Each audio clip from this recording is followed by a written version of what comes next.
तारीख थी 15 जून 2015। एक डेविड नाम का बंदा अपने घर में बैठा होता है और वो फेसबुक चला रहा था।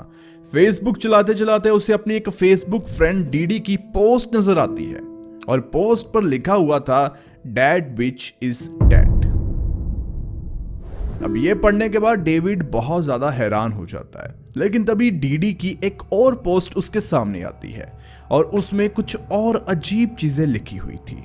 पहले पहले डेविड को समझ नहीं आया कि डीडी ये पोस्ट क्यों कर रही है, लेकिन बाद में डेविड ने सोचा कि डीडी भला ये पोस्ट क्यों करेगी, उसका अकाउंट हैक हो गया होगा। तो वो इस बात को इग्नोर करता है और आगे स्क्रॉल करना शुरू कर देता है। पर बाद में डेविड सोचता है कि उसने 5 दिन से डीडी को नहीं देखा और ना ही उसकी बेटी को देखा। डीडी डेविड के घर के बिल्कुल पास में रहती थी, इसी वजह से डेविड घर के बाहर निकलता है डीडी को मिलने के लिए। जैसे ही वो डीडी के घर जा रहा होता है तभी उसे रास्ते में किम मिलता है। किम ने भी डीडी की वो पोस्ट देखी थी, उसने डीडी को मैसेज भी किया था, लेकिन बाद में वो अपने घर से बाहर आकर डीडी से मिलने के लिए जा रहा था। डेविड और किम दोनों मिलते हैं और डीडी के घर पहुंच जाते हैं। डीडी के घर जाकर वो सबसे पहले दरवाजे को नॉक करते हैं, लेकिन अंदर से कोई भी रिस्पॉन्स नहीं आ रहा था। वो डीडी को आवाज भी लगाते हैं, लेकिन अंदर से उन्हें कोई भी रिस्पॉन्स नहीं मिलता। ये सब करता देख आस पड़ोस के बाकी के लोग भी वहां पर इकट्ठा हो जाते हैं और वो भी कहते हैं कि हमने डीडी और उसकी बेटी को 1-2 दिन से नहीं देखा है।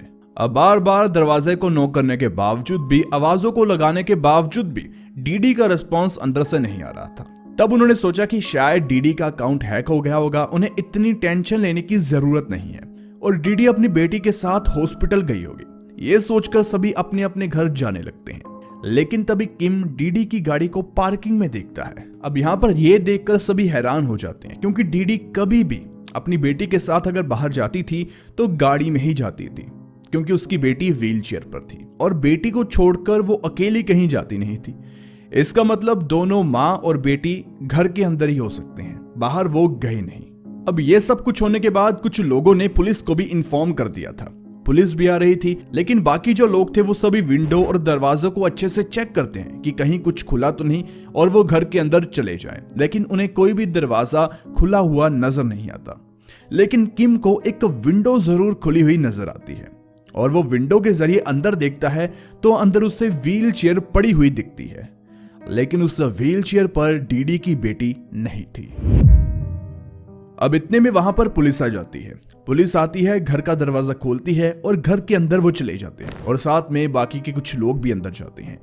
जैसे वो घर के अंदर जा रहे थे सब कुछ नॉर्मल लग रहा था, वहां पर सभी सामान अपनी जगह पर मौजूद था। वो एक रूम को चेक करते हैं, वहां पर कोई भी नहीं था।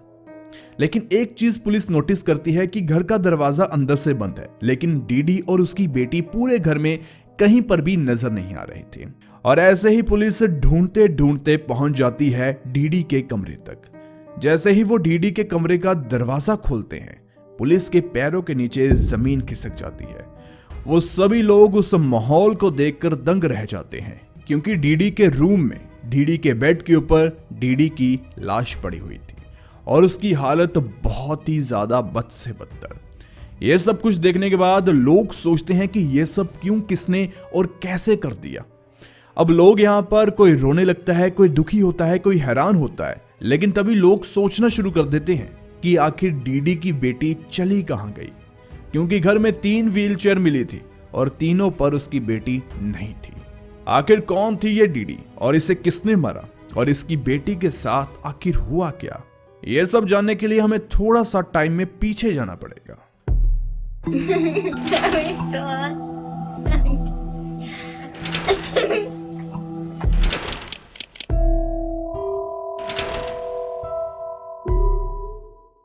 साल था 1990। डीडी एक 24 साल की लड़की, जो कि बहुत ही गुस्से वाली और साथ में जिद्दी थी। उसे जो कुछ भी चाहिए होता था वो उस चीज को हासिल करके ही मानती थी। अब ऐसे ही एक दिन एक बार में डीडी की मुलाकात होती है रोड ब्लांचेट से। डीडी को वो लड़का थोड़ा सा अलग लगता है। वो आता है, दोनों में बातचीत होती है और ऐसे ही इनके मिलने जुलने का जो सिलसिला है वो शुरू हो जाता है। लेकिन यहाँ पर एक दिक्कत की बात थी। डीडी को वो पसंद तो था, लेकिन रोड की उम्र सिर्फ 17 साल थी और डीडी 24 साल की थी। लेकिन उसी साल दिसंबर में ये दोनों शादी कर लेते हैं और इसके पीछे का कारण था कि डीडी प्रेग्नेंट हो चुकी थी। आगे चलकर जुलाई 1991 में डीडी एक बच्चे को जन्म देती है। वो एक बेटी थी और उसका नाम वो जिप्सी रोज रखते हैं। उसी साल आगे चलकर जो डीडी का हस्बैंड था रोड, वो 18 साल का हो जाता है। जब वो 18 के ऊपर जाता है वो डीडी से डिवोर्स ले लेता है। वो कहता है कि मेरी और डीडी की शादी गलत कारणों की वजह से हुई थी और मैंने जल्दबाजी में शादी की, वो उम्र नहीं थी शादी करने की। तो खैर इसके बाद में वो डिवोर्स ले लेता है डीडी से। डीडी उसकी बेटी अकेले हो जाते हैं। हालांकि डिवोर्स से पहले डीडी बहुत कोशिश करती है कि उसकी शादी चल जाए, डिवोर्स ना हो, लेकिन जो इंसान एक बार चला गया वो चला गया। रोड भी नहीं रुकता। डीडी अपनी बेटी को लेकर अपने माँ बाप के पास वापस चली जाती है। लेकिन दूसरी तरफ ऐसा नहीं था, जो रोड था वो डीडी और अपनी बेटी को भूल गया। वो अपनी बेटी से बहुत ज्यादा प्यार करता था और हर महीने अपनी बेटी के लिए पैसे भी देता था चाइल्ड सपोर्ट के रूप में, और साथ में वो अपनी बेटी और डीडी को मिलने के लिए आया भी करता था। अब ऐसे ही अब जिप्सी 3 महीने की हो चुकी थी। डीडी अपनी बेटी को लेकर हॉस्पिटल जाती है और वहां पर जाकर वो डॉक्टर से कहती है कि मेरी बेटी को स्लीप डिसऑर्डर है। डॉक्टर कहता है कि तुम्हारी बेटी को कुछ भी नहीं है चेक करने के बाद, लेकिन डीडी कहती है कि इसे रात में सोने में प्रॉब्लम होती है और इसे कोई ना कोई प्रॉब्लम तो जरूर है। मैं अपनी बेटी के साथ 24 घंटे रहती हूँ, मुझे पता है कि मेरी बेटी को कोई ना कोई प्रॉब्लम तो जरूर है। अब जैसे जैसे जिप्सी बड़ी हो रही थी, डीडी हमेशा उसे हॉस्पिटल लेकर जाती थी क्योंकि जिप्सी को बहुत ज्यादा बीमारियां होती रहती थी। वो बीमार अक्सर चलती थी। छोटे मोटे बुखार जुकाम की बात नहीं कर रहा हूं मैं, बड़ी बड़ी बीमारियां उससे होती थी। अब जैसे जैसे जिप्सी बड़ी हो रही थी वो बहुत ज्यादा बीमार होना शुरू हो जाती है। डीडी अक्सर उसे हॉस्पिटल ले जाती ही लोगों को दिखती थी, कभी आ गई कभी चली जाती, ऐसे ही उसका पूरा रूटीन चलता था। और वैसे भी जो जिप्सी थी वो अपनी उम्र से काफी ज्यादा छोटी दिखती थी और काफी कमजोर भी दिखती थी। वो 7 से 8 साल की हो चुकी थी, लेकिन डीडी को उसका पूरा ख्याल रखना पड़ता था। हालांकि माँ बाप हमेशा ख्याल रखते हैं, लेकिन पूरा ध्यान जैसे छोटे 1-2 महीने के बच्चे का रखते हैं, वैसे डीडी उसका ध्यान रखती थी। और उसके बाद में वो हमेशा बीमार रहती। डीडी हॉस्पिटल उसे ले जाती रहती और डॉक्टर उसे बहुत ज्यादा दवाइयां देते हैं। उसकी बीमारियों की वजह से बहुत बीमारियां थी, आपको आगे बताते हैं।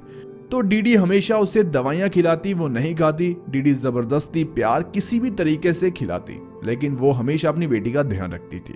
अब ऐसा ही जिप्सी अपने घर में खेला करती थी और जैसा कि मैंने आपको बताया कि डीडी अपने फादर मदर के साथ रहती थी, तो जिप्सी अपने नाना की बाइक के ऊपर खेल रही थी और खेलते खेलते वो बाइक से नीचे गिर जाती है और जोर जोर से रोने लगती है।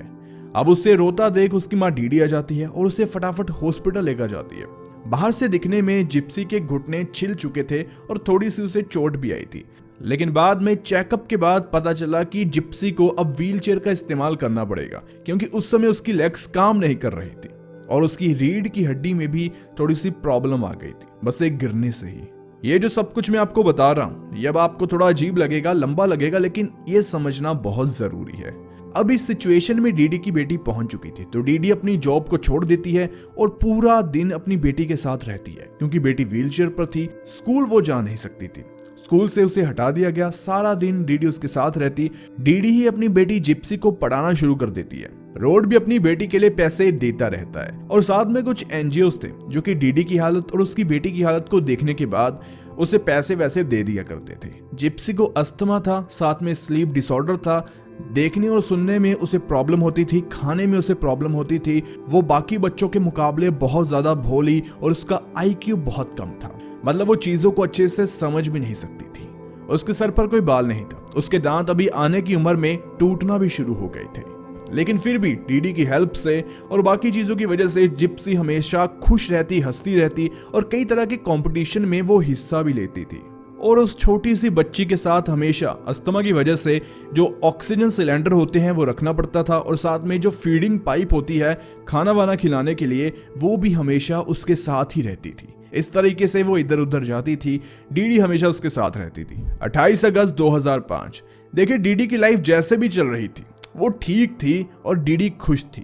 उसके आस पड़ोस में रहने वाले लोग भी उसे प्यार करते थे और वो भी अपनी लाइफ अच्छे से जी रहे थे। लेकिन तभी आता है अमेरिका की हिस्ट्री का सबसे वर्स्ट साइक्लोन, और जिसने लाखों लोगों को बेघर कर दिया। और उनमें से एक घर था डीडी और उसकी बेटी जिप्सी का। अब उनका घर तबाह हो चुका था, शहर पूरा पानी पानी हो चुका था, आप देख सकते हैं। पहले पहले गवर्नमेंट ने जो शेल्टर बनाए थे, डीडी और उसकी बेटी वहां पर रहती थी, लेकिन बाद में 3 महीने के बाद वो मिजूरी चले जाते हैं नई लाइफ, नई दुनिया को शुरू करने के लिए। और वहां पर जाकर वो एक किराए के घर में रहना शुरू कर देते हैं। अब जब डीडी और उसकी बेटी वहां पर रहने लगे और डीडी जब भी अपनी बेटी को हॉस्पिटल लेकर जाती या कहीं लेकर जाती तो डीडी से आस पड़ोस के लोग पूछते कि तुम्हारी बेटी को क्या हुआ है और तुम हमेशा हॉस्पिटल क्यों जाती रहती हो। डीडी उन्हें पूरी बात बताती कि उसकी बेटी को क्या क्या प्रॉब्लम है। तो लोगों को उनके ऊपर बहुत तरस आता और लोग जितनी हो सके डीडी और उसकी बेटी की मदद करते। साथ में रोड भी हर महीने अच्छे पैसे भेजता। उसके बाद में कुछ एनजीओ सामने आते हैं जो कि उसकी बेटी और डीडी की हालत को देखने के बाद उन्हें एक घर बना कर देते हैं। अब डीडी और उसकी बेटी जिप्सी को किराए के घर में नहीं रहना पड़ता। देखिए डीडी कौन थी और उसकी हिस्ट्री क्या थी ये तो हमने जान लिया, लेकिन हम चलते हैं वहीं पर जहां से वीडियो को शुरू किया था, जब डीडी के घर में ही उसकी बॉडी मिलती है पुलिस को। देखिए डीडी की बॉडी तो मिल चुकी थी, मतलब डीडी मर चुकी थी, वो बात अलग थी, लेकिन डीडी की वो इनोसेंट, वो छोटी सी बीमार रहने वाली बच्ची कहां चली गई और उसके साथ उसने क्या किया होगा जिसने डीडी के साथ ये सब कुछ कर दिया, और डीडी के साथ ये भला कोई क्यों करेगा। ये सारे सवाल थे, लेकिन सबसे बड़ा सवाल था कि जिप्सी रोज कहां पर है। देखिए यहाँ पर एनजीओस थे, वो भी पुलिस के ऊपर प्रेशर बनाने लगते हैं, मीडिया भी पुलिस के ऊपर प्रेशर बनाने लगती है, क्योंकि उस लड़की को, उस बच्ची को ढूंढना बहुत जरूरी था। इस वजह से पुलिस अपनी इमेज के लिए और साथ में इस केस को सच में सॉल्व करने के लिए पूरी जी जान लगा देती है। अब यहाँ पर उन्होंने सभी सीसीटीवी सब कुछ चेक किया, कौन यहाँ पर आया, किसकी इनसे लड़ाई थी, सब कुछ, लेकिन कुछ भी पता नहीं चलता। आस पड़ोस में जो लोग इन्हें पसंद नहीं करते थे, मतलब आस पड़ोस में जो लोग रहते थे, उनके मुताबिक जो लोग इन्हें पसंद नहीं करते उनसे पूछताछ होती है, कुछ भी सामने नहीं आता। तभी उस फेसबुक पोस्ट की आईपी को चेक किया जाता है और फेसबुक उन्हें बताता है कि ये आईपी है विस्कॉन्सिन की। अब विस्कॉन्सिन जो जगह थी वो डीडी की जो एग्जैक्ट लोकेशन थी जहां पर उसकी बॉडी मिली, मतलब डीडी का जो घर था उससे 1000 किलोमीटर दूर था। अब उस शहर से भला कोई क्यों आकर यहाँ पर डीडी के साथ ये सब कुछ करके जाएगा, ये पुलिस को समझ नहीं आ रहा था। लेकिन और कोई लीड और कोई क्लू, एविडेंस कुछ नहीं था। वो आईपी एड्रेस पुलिस को एक घर तक ले जाता है और वो एड्रेस था निकोलस गॉडेजॉन नाम के एक लड़के का। अब पुलिस निकोलस के घर जाती है, वहां पर जाकर उसका दरवाजा खटखटाती है। दरवाजा नॉक करने के बाद आगे से दरवाजा खुलता है और दरवाजे को खोलने वाला कोई और नहीं बल्कि जिप्सी रोज होती है। यह देखकर पुलिस बहुत ज्यादा हैरान हो जाती है। अब पुलिस इस वजह से हैरान नहीं थी कि जिप्सी यहाँ पर क्या कर रही है, वो इस वजह से हैरान थी कि जिप्सी रोज बिना व्हीलचेयर, बिना ऑक्सीजन सिलेंडर और बिना किसी फूड पाइप, किसी भी चीज के बिना थी। और कई सालों से व्हील चेयर पर रहने वाली जिप्सी रोज अब अपने पैरों से चल रही थी। यह देखकर पुलिस हैरान हो जाती है। पुलिस वहां पर उन दोनों को बैठाती है और पूछती है ये सब कुछ क्या है, ये सब कुछ क्या हुआ। तब पुलिस को पता चलता है कि सारी उम्र व्हील चेयर पर रहने वाली, अपने घर से ज्यादा हॉस्पिटल में रहने वाली, एनजीओ से पैसा लेने वाली और साथ में लोगों की सिंपैथी लेने वाली डीडी की बेटी जिप्सी कभी बीमार थी ही नहीं। वो शुरू से ही नॉर्मल पैदा हुई थी और शुरू से उसे कोई भी प्रॉब्लम नहीं थी। वो इतनी सारी दवाइयां खाती थी लेकिन उसकी प्रॉब्लम कुछ भी नहीं थी, उसे कुछ भी नहीं हुआ था। जिप्सी बताती है कि जब वो छोटी हुआ करती थी तो वो थोड़ा सा बीमार होती थी, उसे माँ एक बड़े से हॉस्पिटल में एक बड़े से डॉक्टर के पास ले जाती थी और वहां पर जाकर जो उसे चीजें थी भी नहीं उसकी माँ वो डॉक्टर को बताती और डॉक्टर के मना करने के बावजूद भी वो अलग अलग तरीके की दवाइयां अपनी बेटी को खिलाती कि ये ठीक हो जाए, हालांकि उसे बीमारी कोई भी नहीं थी। उसके बाद में उसके सर पर कोई बाल नहीं था। अब आप सोचेंगे कि अगर वो बीमार नहीं थी तो बाल सर पर क्यों नहीं थे, तो आपको बता दें कि जो जिप्सी रोज थी उसके सर के बाल हमेशा उसकी माँ हर रोज काटा करती थी, शेव किया करती थी। अब जिप्सी जब बड़ी होती है वो अपनी माँ से पूछती है कि माँ ये सब कुछ तुम क्यों कर रही हो, तो उसकी माँ कहती है कि आगे चलकर जब तुम्हें कैंसर हो जाएगा उसके इलाज के लिए तुम्हें अपने बाल कटवाने ही पड़ेंगे, तो मैं ही क्यों ना अभी तुम्हारे बाल काट दूं। मतलब उसकी माँ को इतना बिलीव था कि मेरी बेटी को हर कोई बीमारी जो एग्जिस्ट करती है इस प्लेनेट पर जरूर होगी। देखिए डीडी का कहना था कि उसकी बेटी बहुत बीमार है, लेकिन जैसे जैसे जिप्सी बड़ी हो रही थी नॉर्मल बच्चों की तरह वो भी चीजें एक्सपीरियंस करती है, वो भी बाहर जाना चाहती है, घूमना चाहती है, अपने दोस्तों के साथ मजे करना चाहती है ना, लेकिन उसे ये सब कुछ डीडी करने नहीं दे रही थी। और आपको बता दें कि डीडी पहले नर्स की ही जॉब करती थी, तो उसे पता था कि किस बीमारी के क्या सिम्टम होते हैं। तो इस वजह से कई बार वो अपनी बेटी को कुछ ऐसी दवाइयां देती जिससे किसी पर्टिकुलर बीमारी के सिम्टम उसके अंदर आ जाए और डॉक्टर उससे कह दे कि हाँ, इसे ये भी बीमारी है। इस तरीके से उसने ऐसे ही अपनी बेटी के आंखों का ऑपरेशन करवा दिया। अब यहाँ पर मुझे सोचने में थोड़ा सा अजीब लग रहा है कि इतनी सारी बीमारियां अगर उसे नहीं थी तो डॉक्टर भी तो चेक करते हैं। डॉक्टर को भला क्यों नहीं पता चला कि इस बच्ची को कोई बीमारियां है ही नहीं। और बच्ची में गलत वर्ड यूज कर रहा हूं, वो क्यों आपको आगे बताता हूं। अब यहाँ पर डीडी अपनी बेटी को किसी से भी अकेले में मिलना नहीं देना चाहती थी। अब यहाँ तक कि जिप्सी का जो फादर था, मतलब डीडी का एक्स हस्बैंड था, वो भी मिलने आना चाहता था डीडी और अपनी बेटी को, लेकिन डीडी हमेशा कुछ बहाने बनाती और मिलती नहीं। मिलने वो आई नहीं एक भी बार। आस पड़ोस के लोगों को कहती कि जो मेरा हस्बैंड है वो बहुत मारता पीटता है, दारू पीता है और हमें कोई पैसा नहीं देता, लेकिन रियलिटी में वो हर महीने $1200-1300 अपनी बेटी के लिए हमेशा डीडी को देता था। अब दूसरी ओर जिप्सी बड़ी हो रही थी तो उसे भी दोस्त बनाने थे। देखिए, सिंपल सी बात है। तो इस वजह से जो डीडी की बेटी जिप्सी थी वो एक डेटिंग वेबसाइट पर अपनी प्रोफाइल बना लेती है। अब यहाँ पर उससे मैचेस मिलना शुरू हो जाते हैं। उसकी बातचीत शुरू होती है एक निकोलस नाम के लड़के से। देखिए, अब रोज इन दोनों ने बात करना शुरू कर दी और साथ में इन दोनों की दोस्ती गहरी होती गई। अब आपको बताया कि दोस्ती प्यार में बदल ही जाती है। अब इन दोनों को भी प्यार हो गया। अब देखिए, जब शुरू में प्यार होता है तो लोग शादी की बातें करते हैं। इन्होंने भी कहा कि हम तो शादी करेंगे। अब यहाँ पर निकोलस और जिप्सी ये बातें करते थे कि बच्चों का क्या नाम रखेंगे, अगर बेटा हुआ ये, बेटी हुई ये, मतलब ये सब कुछ वो करना शुरू कर बैठे थे। अब हमें पता है कि जो जिप्सी थी वो कैसी थी, लेकिन अब बात करते हैं कि वो निकोलस कैसा था। देखिए, निकोलस थोड़ा सा एक अजीब आदमी था। अजीब आदमी इस तरीके से क्योंकि कई तरह के पहले ही वो क्राइम कर चुका था और साथ में वो मेंटली थोड़ा सा इल था। दिमागी रूप से वो सक्षम आदमी नहीं था। नॉर्मल आपको लगेगा, लेकिन वो थोड़ा सा मेंटली डिस्टर्ब था। देखिए, वो कैसा भी था, कोई क्रिमिनल था, कुछ भी था, लेकिन इस समय वो जिप्सी से सच में बहुत प्यार करता था। सच में जिप्सी के साथ कोई भी टाइम पास कुछ नहीं था, उसका रियल प्यार था जिप्सी। अब यहाँ पर मेन बात ये थी कि जिप्सी अपनी माँ को कैसे बताएगी कि निकोलस नाम का लड़का है जो कि अच्छा है और मैं उससे प्यार करती हूँ, मैं उससे शादी करना चाहती हूँ। क्योंकि डीडी की कोई भी ऐसी सोच विचार, कोई भी ऐसी उसका थॉट नहीं था अपनी बेटी की शादी को लेकर। अब शादी की बात हम क्यों कर रहे हैं? जिप्सी दिखने में कैसी थी? थोड़ी कमजोर वो लगती थी, लेकिन उसकी एज काफी थी। वो 22-23 साल की लड़की थी। दिखने में वो इतनी बड़ी नहीं लगती थी। तो खैर, इन दोनों का प्लान ये था कि ये दोनों मूवी देखने जाएंगे, अकेले नहीं, साथ में डीडी भी जाएगी। लेकिन डीडी को ये नहीं पता होगा कि यहाँ पर निकोलस आया हुआ है। उसे निकोलस के बारे में पता ही नहीं था। ये करेंगे क्या? निकोलस डीडी से मिलेगा और उसे इम्प्रेस कर देगा, क्योंकि जिप्सी को लगता है कि वो किसी को भी इम्प्रेस कर सकता है, उसकी माँ को क्या, किसी को भी। इनका प्लान हो जाता है शुरू। ये मूवी देखने जाते हैं। वहां पर निकोलस जाता है पॉपकॉर्न लेने के लिए और जिप्सी भी वॉशरूम का बहाना बनाकर चली जाती है थिएटर से बाहर। और वहां पर वॉशरूम में दोनों लोग मिलते हैं और बात करते हैं। अब वहां पर जाकर उन दोनों को टाइम लग जाता है। डीडी सोचती है कि अभी तक उसकी बेटी क्यों नहीं आई।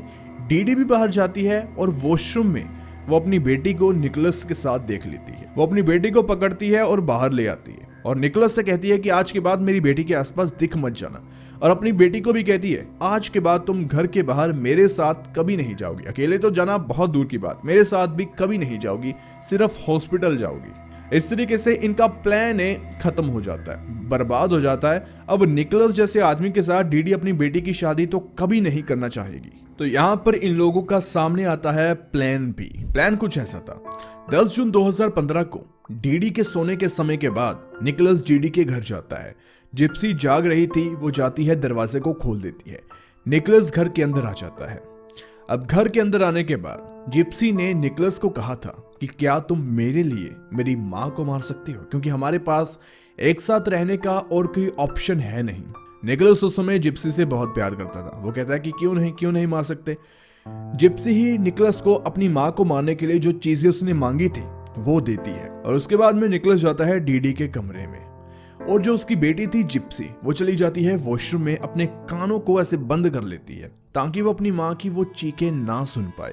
उसके बाद में निकोलस एक नाइफ के साथ डीडी को बेरहमी से मार देता है। इसके बाद में निकोलस जिप्सी के साथ ये सब करने के बाद वहां से चला जाता है। दरवाजे को वो बाहर से लॉक कर देते हैं, चाबी उनके पास थी। और जिस हथियार से, जिस वेपन से उन्होंने डीडी को मारा था, वो निकोलस के घर वो मेल कर देते हैं। उसके बाद में वो खुद 2 दिन तक उसी शहर में एक होटल में रुकते हैं। 2 दिन के बाद वो विस्कॉन्सिन चले जाते हैं। इस तरीके से जिप्सी के कहने पर निकोलस ने उसकी मां को तो मार दिया था। अब पुलिस के सामने ये पूरी कहानी आ चुकी थी, लेकिन असली चीज आपके सामने आएगी। ये सब कुछ किया था निकोलस ने जिप्सी के कहने पर, लेकिन खुद मर्डर उसने किया था। इस वजह से कोर्ट उसे उम्र कैद की सजा देती है, ठीक है, लेकिन उसकी बेटी जिप्सी रोज को वो देती है 10 साल की सजा। 8 साल के बाद वो पेरोल के लिए एप्लीकेबल है। इसके बाद में इनकी सजा शुरू हो जाती है। निकोलस कहता है कि उसने जो कुछ भी किया जिप्सी के लिए किया, और उसे लगता है कि उसने बिल्कुल सही किया, और जितना प्यार उसने जिप्सी को किया उतना वो कभी किसी को नहीं कर सकता। दूसरी ओर जिप्सी का समय आ जाता है जेल से बाहर आने के लिए। 8 साल की सजा वो पूरी कर लेती है।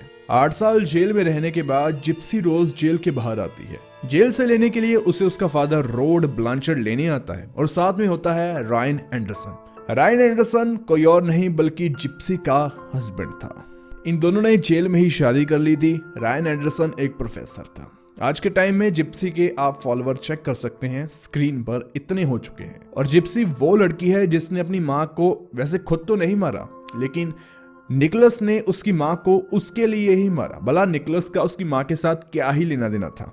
ये सब कुछ उसने जिप्सी के लिए किया। क्यों किया? क्योंकि जिप्सी ने उसे कहा था। लेकिन बाद में जब जिप्सी से पूछा गया कि निकोलस ने जो भी किया क्या वो सही था, उसने कहा कि उस समय तो मुझे सही लगा, लेकिन अब मैं उस इंसान के साथ खड़ा भी नहीं होना चाहती, क्योंकि अगर मैंने कहा कि तुम मेरी माँ को मार दो, इसका मतलब ये थोड़ी कि तुम मार दो। आप समझ सकते हैं। देखिए, जिप्सी के साथ शुरू से लेकर और जो एंड तक उसकी माँ ने किया वो गलत था। उसकी माँ ने ये सब कुछ क्यों किया?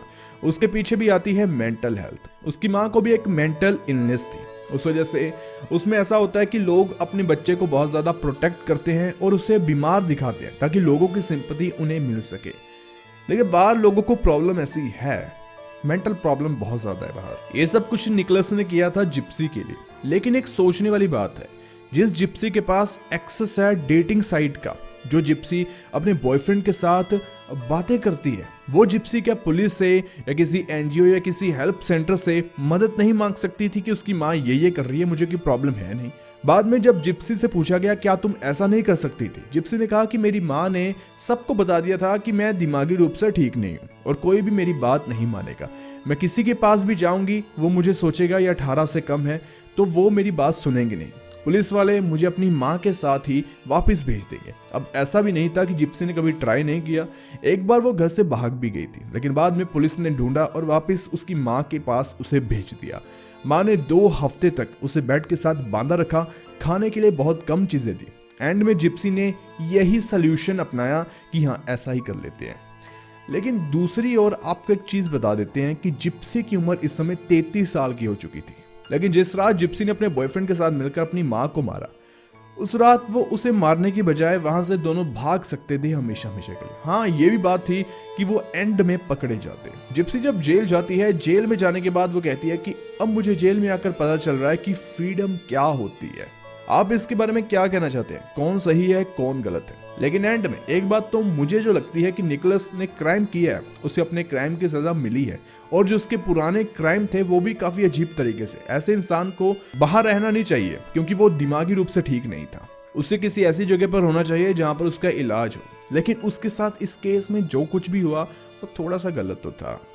उसने जो भी किया वो जिप्सी के लिए किया। जिप्सी आज बाहर है, एंजॉय कर रही है। उसकी 4-5 डॉक्यूमेंट्री भी आ चुकी हैं इसी केस के लेकर, और वो बंदा खुद जेल में है सारी उम्र के लिए। ये कहानी एक माँ की थी। इसके साथ हमने एक ऐसी कहानी के ऊपर बात किया जिसमें माँ ने पूरा केस सुलझाया जब FBI पुलिस ने कुछ नहीं किया। वो केस आप यहाँ पर देख सकते हैं, मस्ट वॉच है, काफी अच्छी वीडियो, जरूर देखिए।